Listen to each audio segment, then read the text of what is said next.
also thank you for all of you. And I also enjoy introducing to you Professor Wu, Fred Wu, who will speak about the subject we've already seen, electrical networks and Kirchhoff. Please. Thank you. I hope you can hear me. I don't know whether the microphone works or not. I'd like to thank the organizer, if they are here, for the invitation, and also thank you for showing up after the conference dinner so early in the morning. After hearing mathematical talks in the past 4 days, in fact, I have been here 2 weeks earlier, so I'd like to change the gear a little bit, talk a little physics problem, although it's tangentially it's related to the topics of the workshop and also related to many of the work that had been reported.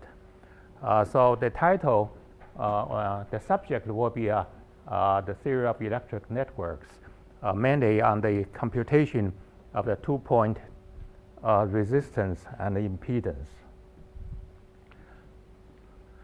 All right, so what is the problem?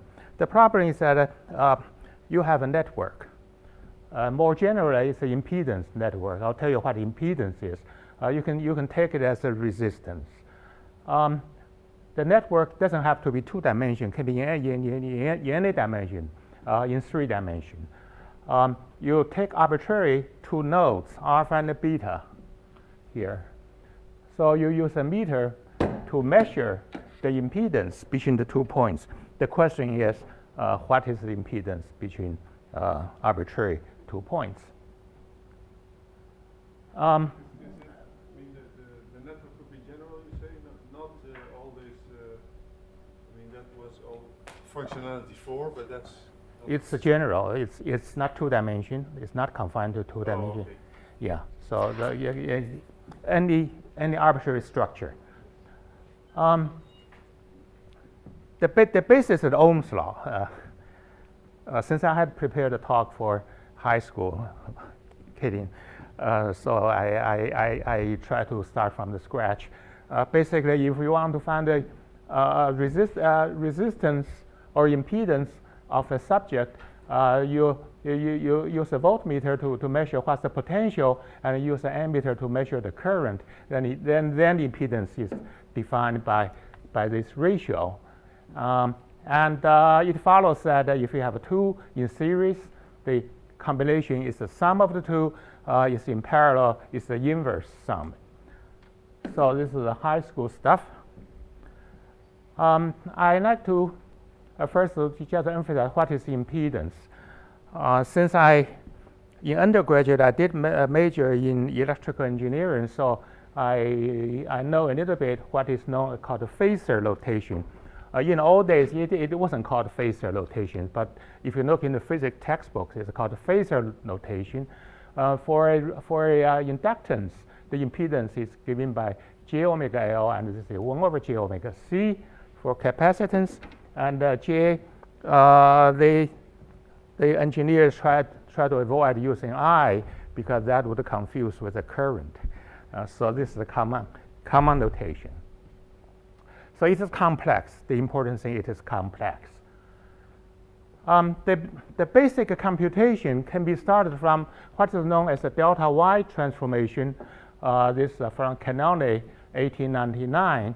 Basically, if you have a network like this, little z, you can replace by delta with capital Z with this relationship, and this had been used by Onsager for the Ising model. In fact, he called it a star triangle. In fact, the term really came from this paper. I will not go into this. Basically, you replace this little network by this network in the Ising model. Of course, you can extend it. If in an asymmetric case, it's quite straightforward to work out the accompanying transformations. And this is the paper I refer to, since this is such an important paper having to do what's known as the Young-Baxter equation today. So I made a copy of the original paper. The journal is hard to find. But anyway, the title did have the words a triangle and a star. So that's where Onsager got the words, got a name for the transformation. It's a very short paper. In fact, it's just a little bit, one page. It's interesting to note that the next paper is titled The Automobile Parade at Newport, Rhode Island. So that was the technology of the day. All right. Well, how does one compute? I'm sorry? What was the date? 1899. Okay. Which of those two papers has the more citations? Well, yeah, if people knew about it, they should be cited in all the Young-Baxter. In fact, I think it is. How do you use the star triangle relation? For example, if I have a network like this, I want to compute what's the resistance between 1 and 3 or impedance. That's quite easy. You just you use the star triangle, decimate this spin, you get this y, this delta, then use these combinations. Eventually, you can compute that z13 equal to z1. That's very straightforward.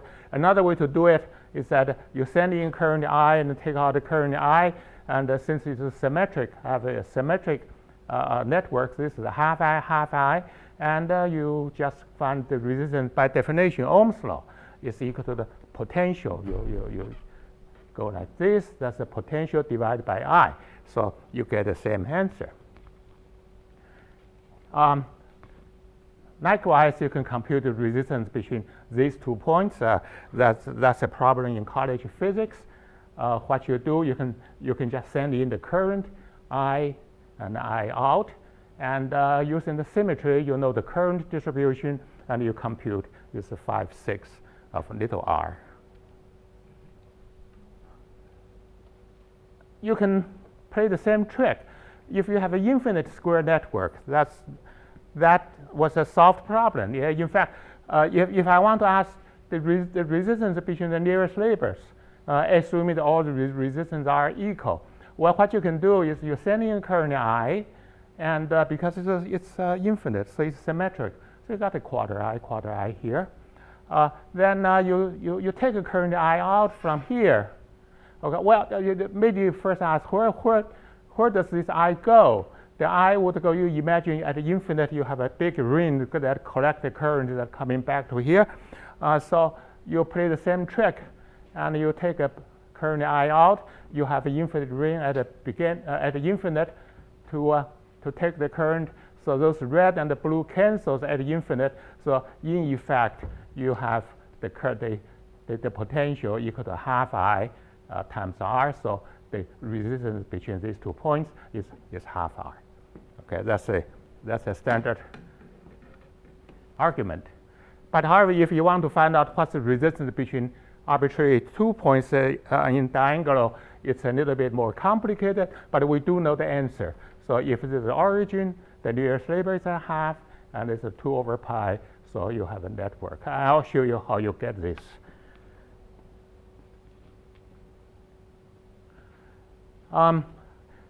That's the infinite lattice. What I'm interested in is what I like to know is how to compute the resistance of a finite network.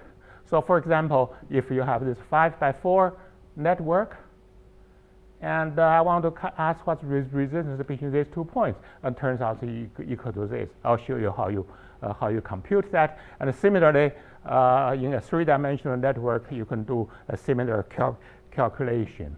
Let me ask you a question. You say tedious to use the star triangle. It's tedious. That's exactly the point. For which graphs can be solved completely by using only the series and parallel laws and the star triangle transformation? Well, in principle, any graph can be solved completely By those but, features? by what I just described.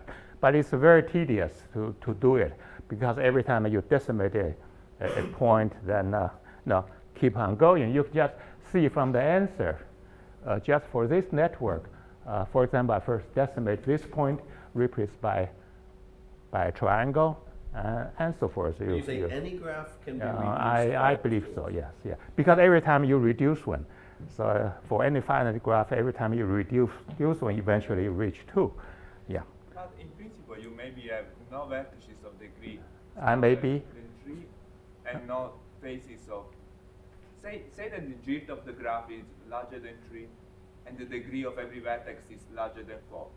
Okay, well, we can discuss it. Let me just go on. That's really beyond the main point of what I want to present. Well, how do you, what I like to say is, I like to state the Kirchhoff's law, because everything is based on Kirchhoff, and lots of knowledge was known by Kirchhoff. Suppose I have a network. Just take the case of these 4 nearest neighbors. So at one point, I send in current I0 to the network, and these are the impedances of these 4. So the I0, the first law of Kirchhoff, says the sum equal to 4 currents, and the currents V0 is the potential here. This is V4 and so forth. So I0 would equal to this. So you generalize this in any network of the n nodes. Okay, if you send in a current I at node I and I sub I at node I, then you're going to have an equation similar to this. So the question is really stated. It's very simple. You send in a current into the network at point alpha, and you take it out at point beta. So this I mostly 0 except at the 2 points at I and minus I, and then you invert this linear equation. Then the potential and the impedance between alpha and beta is simply given by this, the Ohm's law.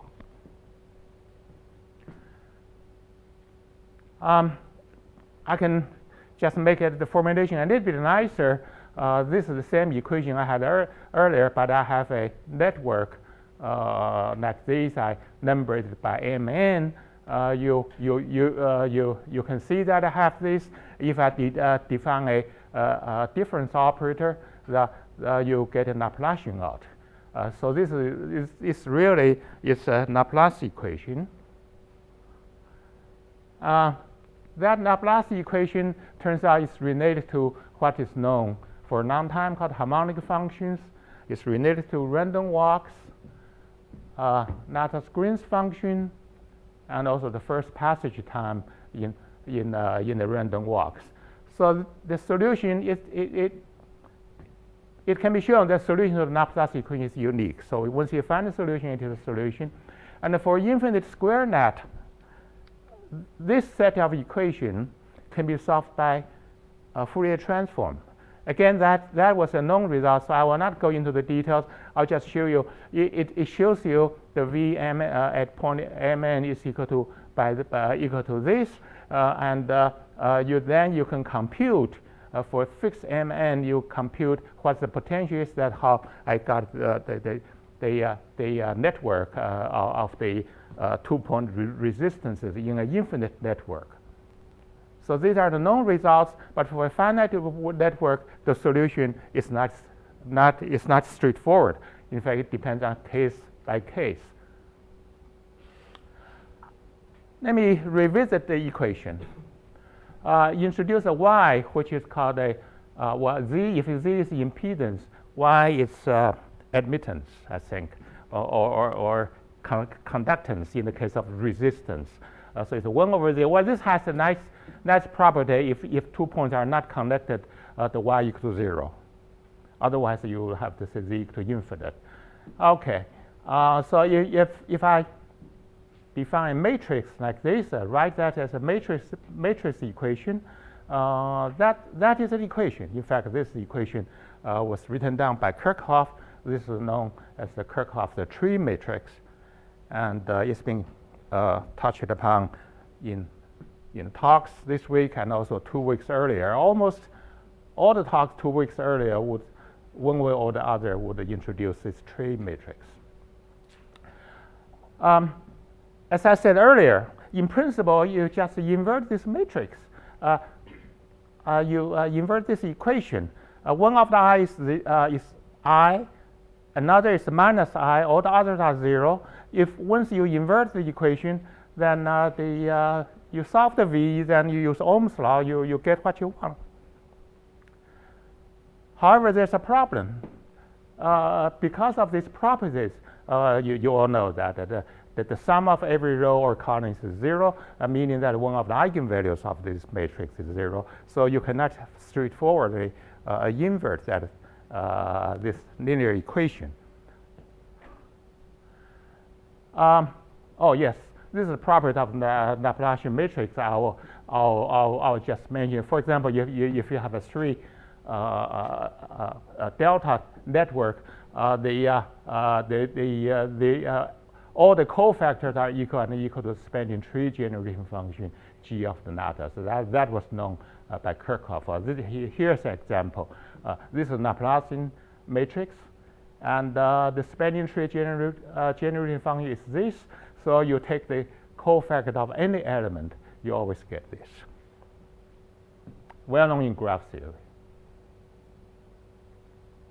This is meaning of spanning trees for high schools. Yes, here's the important formula. The number of spanning trees, namely that determinant, is given by n is the number of nodes and the product of all the non-zero eigenvalues of the Kirchhoff matrix. Here's an example. Now let me kind of go back to the general case. I have all the currents I, and this equation cannot be inverted. Then I use a little trick.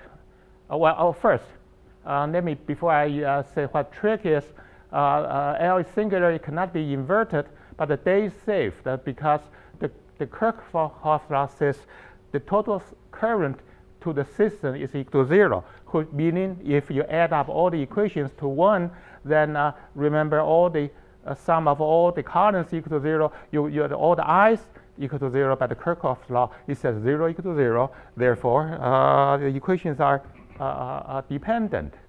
So you only n minus 1 equations are independent, so you can just solve the n minus 1 equations.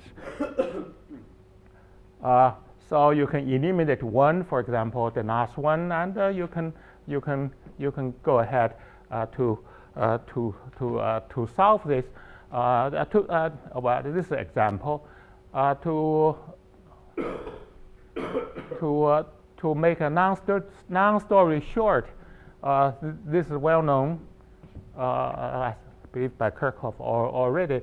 So he didn't have impedance at the time to play with. So the resistance between the 2 points is equal to the spanning forest with roots alpha and beta divided by the number of spanning trees. But literally, downstairs is the Kirchhoff matrix. You take the alpha's row and alpha's column out. You cross it out. I believe yesterday in Dr. Wilson's talk, he had clear slides showing that. And this is with alpha's row, alpha's column, and the beta's row and the beta column crossing out. That turns out would generate this spanning forest. This is what I said. So in principle, this is the formula that carry the resistance. But again, you need to count the spanning forest. You need to count the spanning trees. And for a complicated graph, you may make mistakes. So it's not very practical. So for the general network, it's still not a very useful formula. Well, this was the original Laplace. So I believe yesterday Dr. Wilson mentioned that he used a partial trick. The trick was that one can introduce epsilon to the diagonal matrix. You eventually set epsilon equal to 0 because we know there's a physical result, so there should be no problem. Then this matrix can be inverted. This is the physics way of doing this inversion, but mathematically, I think they call it pseudo-inverse. They eventually get the same result. But anyway, you can invert this and let one of this equal to I, another equal to minus I, and all the other equal to 0, and you solve for the v's. So you do it step by step.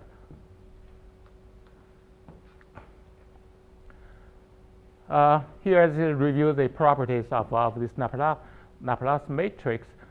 Since the sum of the rows are equal to 0, so one of the eigenvalues is equal to 0. In fact, you can show the largest eigenvalue is eigenvector is this has a 0 eigenvalue. Now, important fact is that for resistors, this is only for resistors. The L is Hermitian because it is symmetric, and also it's real.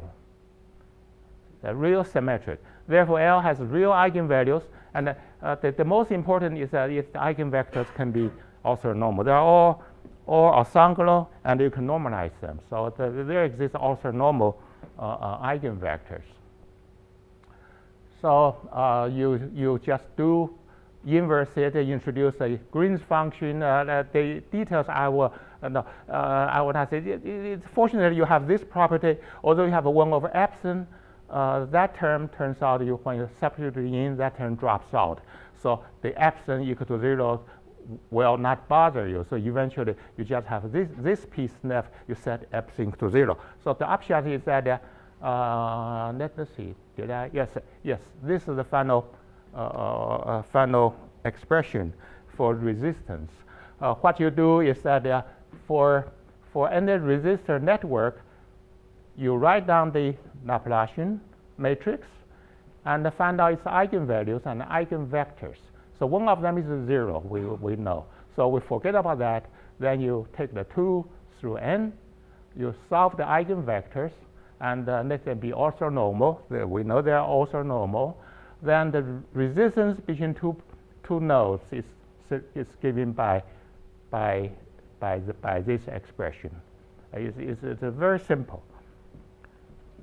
Well, one would think that this formula must be used by electrical engineers, must have known before. In fact, I wasn't able to find, and eventually I found one paper in discrete mathematics that claims this formula that was published in 2006. Of course, the author did not know this paper. So this is the result reported here. So apparently it was a new formulation. I think the previous one is an example how you use that. Consider the same network I showed before. This is Laplacian. C is 1 over R. It's the conductance. And you forget about the lambda 1. You solve the other 4 eigenvalues and 4 eigenvectors. Then you can compute the resistance between any 2 points just by using the formula. This is the result that we worked out earlier, and you can also do it, for example, the resistance between 1 and 4. In which way? Yes. Quicker than calculating the determinant of the Resistance. cancelling rows and columns and calculating the determinant? Well, I've taken out the lambda 1, which is 0. But I mean, you form a formula. Yes. I mean, choose the one with determinants. You're asking about computational efficiency. Yes. I think the easiest way is to solve the linear equations, because determinant is harder and eigenvector is harder. Yeah. The easiest way is to strike out a row in the column and solve the equations by Gauss elimination. Well, the idea is the following: the Kirchhoff matrix really contains all the information about the network. It tells you, between points A and B, what is the what is the resistance between them. So that contains all the information. It's a little bit like adjacency of matrix in graph theory. If you take all R equal to 1, that indeed is adjacency matrix except diagonal. So it contains all the information. Therefore, everything you want to ask about the network should be given by that matrix. What is matrix? Matrix is eigenvalues and eigenvectors. So everything should be given by the eigenvectors and eigenvalues. Presumably at the Kirchhoff time, the idea of finding eigenvalues was not current. So he used a spanning tree. So that's nice too. All right. Let me just continue. Now remember, we also had this R equal to the spanning forest divided by the spanning trees. So now I have R, I've found the formulation, and also the spanning trees equal to the product of eigenvalues. So one of the corollary is the generating function for spanning forest with roots alpha and beta can also be given by the product in terms of the eigenvalues and eigenvectors of the matrix. Presumably, other spanning trees or forests can also be given in terms of lambdas and size. That remains to be seen, but hopeful that is the case because this contains all the information about the network of the graph, rather. Also, another example, for example, if you have a complete graph, you ask what is the resistance between arbitrary 2 points. And so that's the Laplacian matrix. And you find eigenvalues and eigenfunctions. Notice that this eigenfunction can be complex. Then the final result is nice. Can yes. eigenvalues be degenerate? Eigenvalue? Can they be degenerate? Yes, I believe so. Yeah, so then you have some freedom in rotation, picking some rotation. Can be degenerate. I believe so. I have not worked out too many examples to see whether. In the complete graph, they're all degenerate. Right. Yeah. There's a zero The eigenvalues are all degenerate. Yes. There is a big freedom in picking your eigenvectors, right? Some rotation. But no, I just pick arbitrary 2 points. Well, anyway, maybe I didn't understand your question, but anyway, I just apply my formula. No, what he's saying is that there's a freedom of choosing the eigenvectors here because you have a larger eigenspace. Yes. Yeah, right. So you pick any 2 points, you get the same. Of course, Well, after I got the formula, the first thing I want to check, if I have a non-chain, I want to ask what's the resistance between arbitrary 2 points alpha and beta. Certainly, whatever you have here should not matter. But in your formulation, everything is there. So if you apply the formula, you get this blob.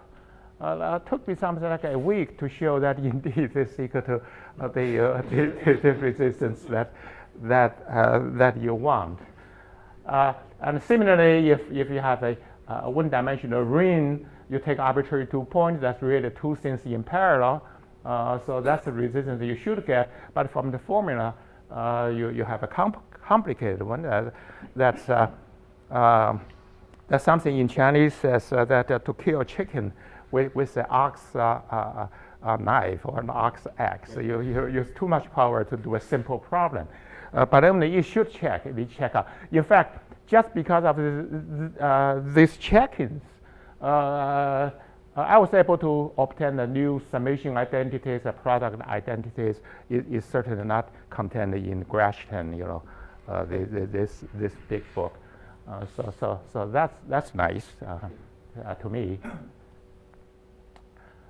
Then once we have the formula, we can apply to any network. So for example, I have an m by n network. I'm beginning to get the result I had earlier. This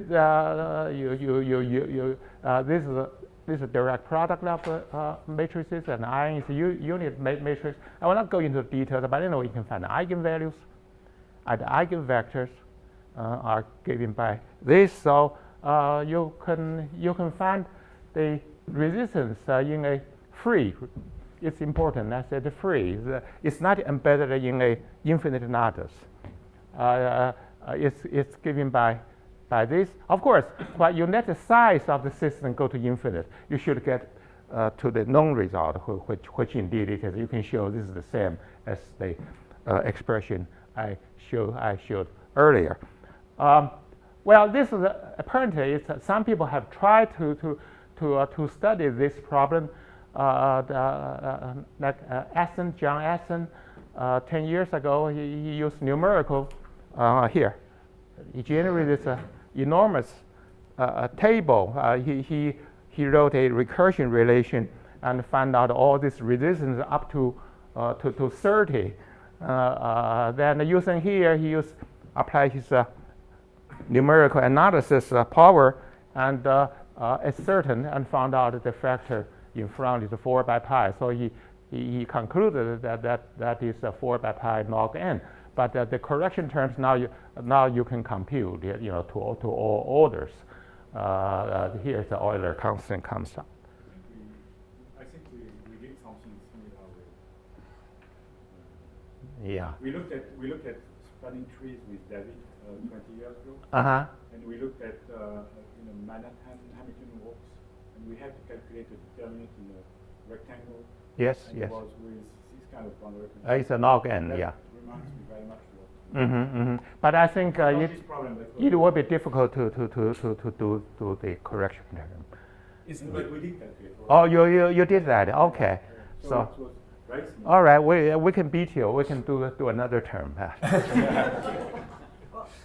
cannot one use some method of imaging, put negative currents on the corner and symmetrize? But remember, it's still a calculation of the determinant. That's what we did. Is the 4 over pi log n the same as in an infinite lattice? No, that's a 1 over pi. Turns out. Oh, really? Yeah. So even So though- no, even though it's easy to see. Oh. Suppose you have a finite one. You cut out all these corners. You just compute the resistance between these two. But once you embed it in an infinite lattice, so you have more connectivities to go from one point to the other. So something like 4 times bigger. So you have 4 things in parallel. So, is there an easy way to see the 4 over pi log n? Or even that's not trivial? I can, in hand waving way, I said. It's two-dimensional coordinate. The log of the two-dimensional. All right, let me. Ring function is two-dimensional between 2 points. Yeah. If you put a source at every, say, 0, 0, 1, 1, and so on, negative and positive, and then you symmetrize, so the 4 is just by symmetry. You can see the 4 because the available angle is 4 times less than the entire plane. Okay.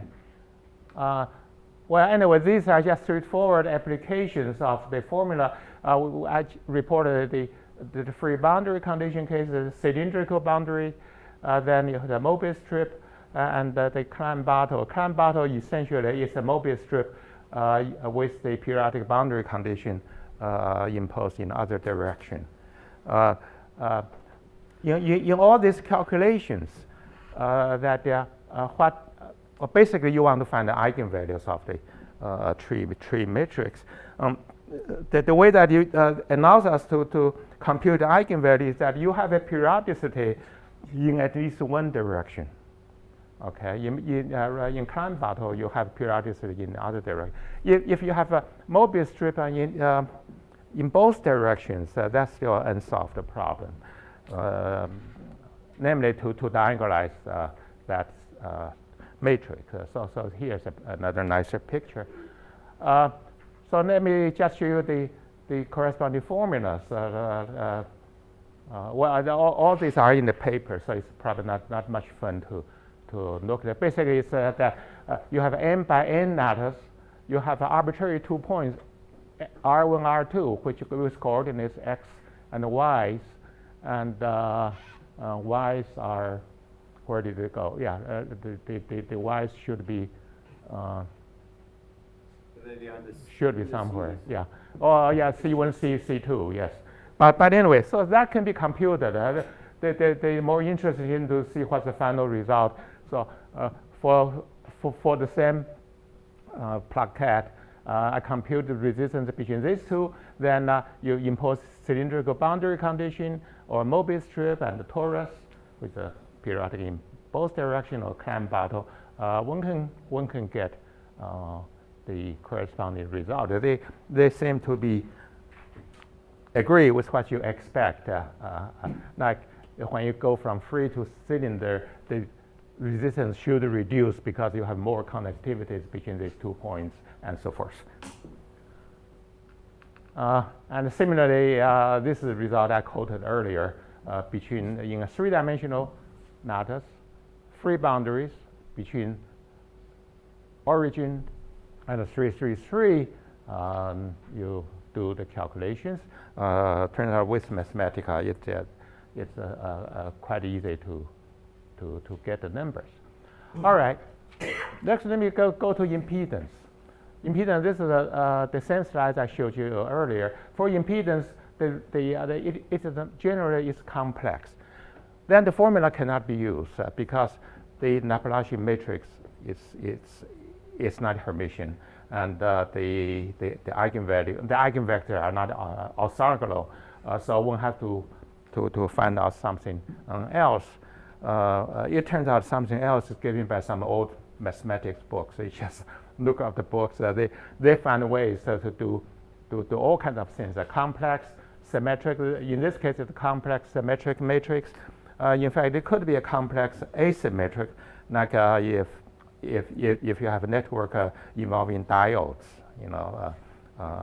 conductivity goes one way, but in the other way is 0. Those are all open problems. All right.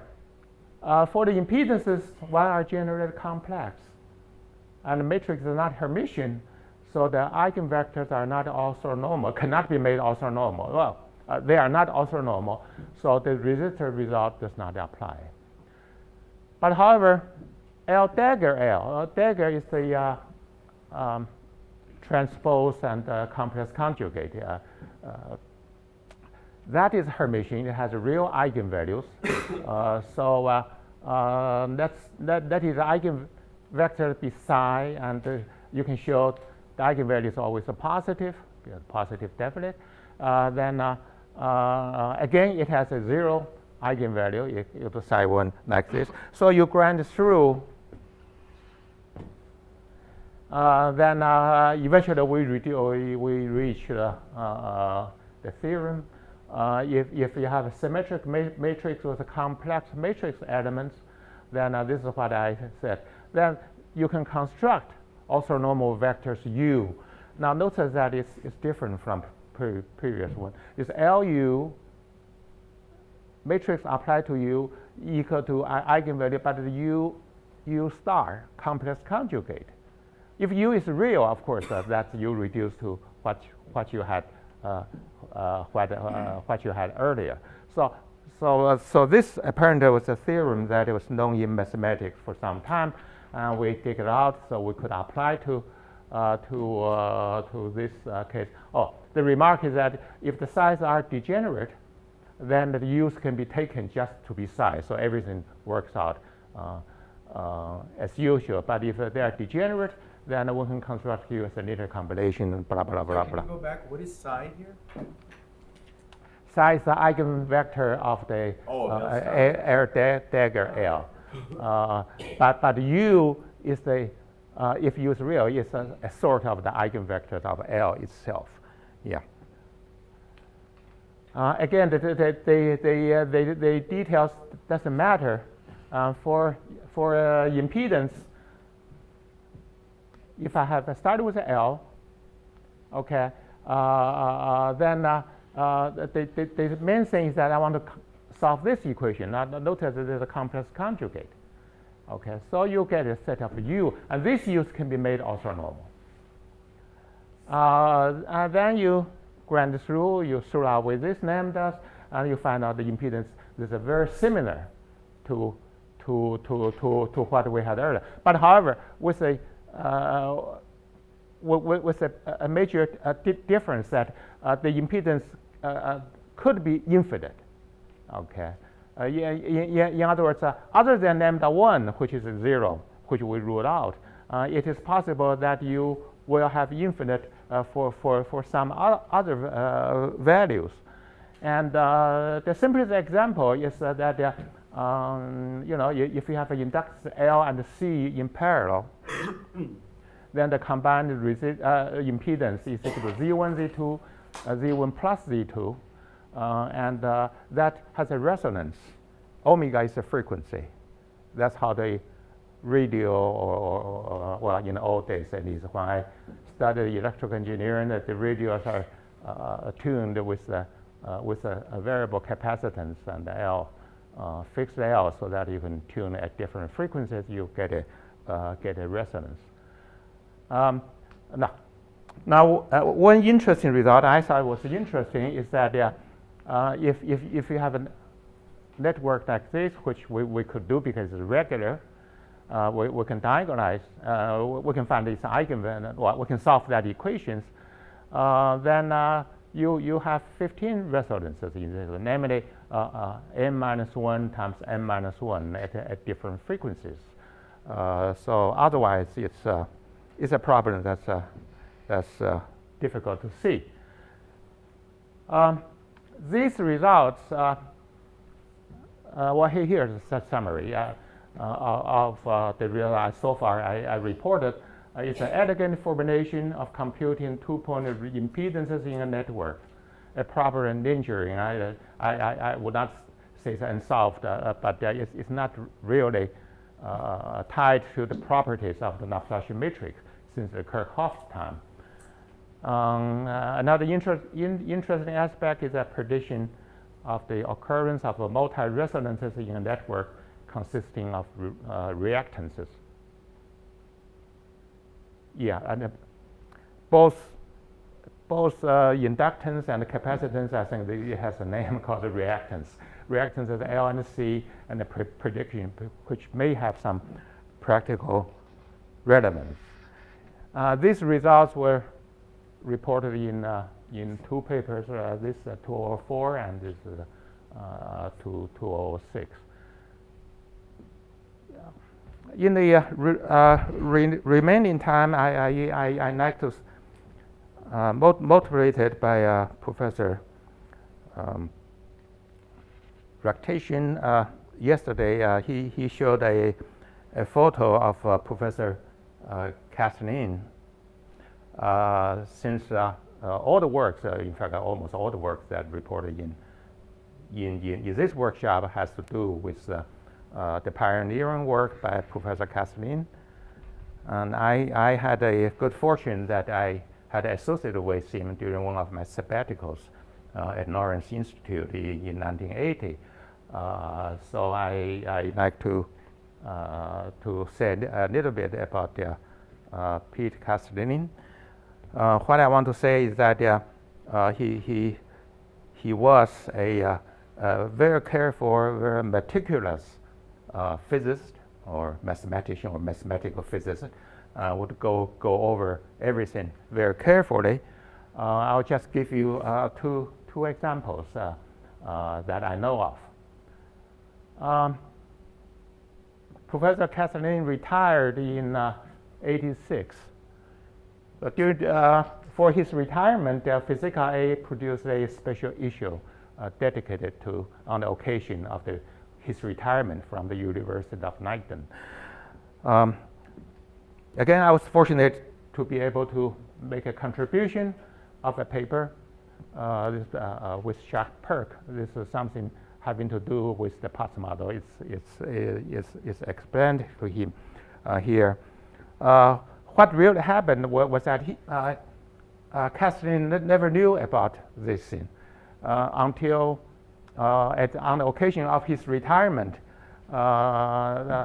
he was handed a sheet with the forthcoming papers and with the abstracts. So he received only that, and the real issue came out 2 months later. So upon receiving that sheet, So I believe he wrote to all the contributors, particularly myself included. So he wrote, "Dear Fred, let's see, I received on January 1 of infinite order." He retired. He claims that is a phase transition of infinite order, which means everything being continuous.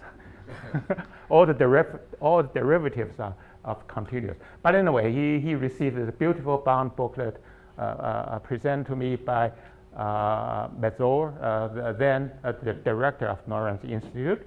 What I want to say is that let's see. Here I want to point out. He said, that the past model is dear to me too, so that you can understand that the subject matter is much to be to my liking. So the past model is always his fun topic. Then 2 months later, this is in April, then he received the issue, the Physica A. So I assume he went through all the papers, particularly the paper of myself and Jacques. So I want to well, he pointed out I would say it's a trivial. I had a chronicle delta. I used the lowercase k. He said it should be capital K. And he pointed out a type of equation. I don't know why we didn't look at it. So he went through everything. He went through everything. How many pictures? That was a non-paper. It's I don't know, something maybe 15 pages. The corrections. How many? The correction paper of course it was correct. Yeah, here's one example. Another example. This is his conclusion. Another example. In I think 1993 or 94, I revisited the Northeastern Institute and gave a talk. It was on this paper. This applied the casting method to a three-dimensional model. Of course, we know the method doesn't apply to three-dimensional model, but if you allow some negative weights there, which turns out it didn't matter in this case. But anyway, we found the exact solution of a vertex model in D dimension. So I gave the talk. I believe that was very late in the winter. The weather was rainy, in Holland, in the winter, the days are short. So it was pretty dark, and he came out from retirement. From his home and came, and I gave him I handed him a copy of the paper. Apparently, I should have sent to him earlier, but anyway, I gave him the printed copy. Then the next morning, I had an early flight to catch back to Boston. So just before I left the hotel, then there's a phone rang from Pete Castellin, and he told me, "You have 2 typos in your paper." So he pointed out the only 2 typos that I knew of in the paper. So he went through the paper. He went through the paper in the evening. It's remarkable. Well, finally, I want to show one slide. So this is Castellin's handwriting. This is while he was teaching there. You can see that he had been interested in chromatic polynomial and many other topics. So with this, I'd like to thank you.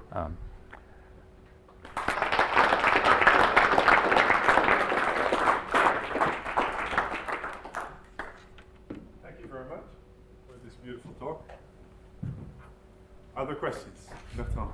Not really a question. You remember, so about this, it's about what you said about Pete Castelli. So this work I mentioned with François David, which we did a long time ago about Hamilton walks on the Manhattan lattice, but with several connected components. Uh-huh. So a generalization of Castle-Line vector. So I went to Leiden to visit actually Henke Lopes and Bernard Minhoys and Pete Castle-Line. So I never met him before, so we introduced each other. We were introduced, and then he opened his drawer. He took this paper, which was under the form of a preprint. He was a referee for that, for G-step trees. So he took it, opened it, and said, well, it smells good. So Yeah. he had another approach sometimes to paper. He was a real gentleman. That's Yes. he was a director when I visited. We didn't. He was too busy. They told me all the time, too busy, at home and also at work. But one evening we went out for my wife and his wife went out for dinner, of course, as a guest of him at a nice Indonesian restaurant. So we had a long chat. He told me that he went underground during the occupation. Then I grew up during Second World War, so I was always interested in what happened, really happened in Europe. So I tried to ask him more questions about what really happened, but it was so painful to him as it appeared to me. Finally, he just shook his head. So let's not talk about that. And finally, I believe he passed away after a very short illness. It's a pancreatic cancer. So I think Capel told me that he had only time to say goodbye to his friends at the end. Anybody else? I had a question about a remark you made in passing. You said you can apply this to an asymmetric matrix if Yes. you include diodes. Yes, right. But if you have diodes in the system, the Well, not conductor is completed no longer diode. linear. Yes, So- not completed that.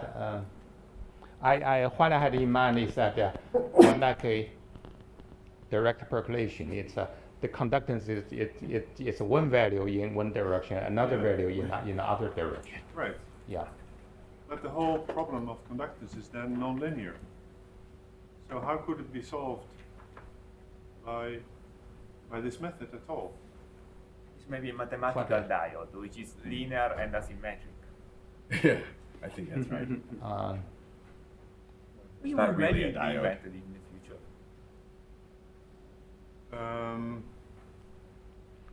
Okay, so you have a resistance in both directions, Right. but it will be different. Okay. It's a Maxwell Yeah. Maxwell diamond. How do they say in English? Yeah. Okay, I never thought of it. Yeah. Don't know if it has a Interesting- physical interesting diode. interpretation. Well, thanks very much.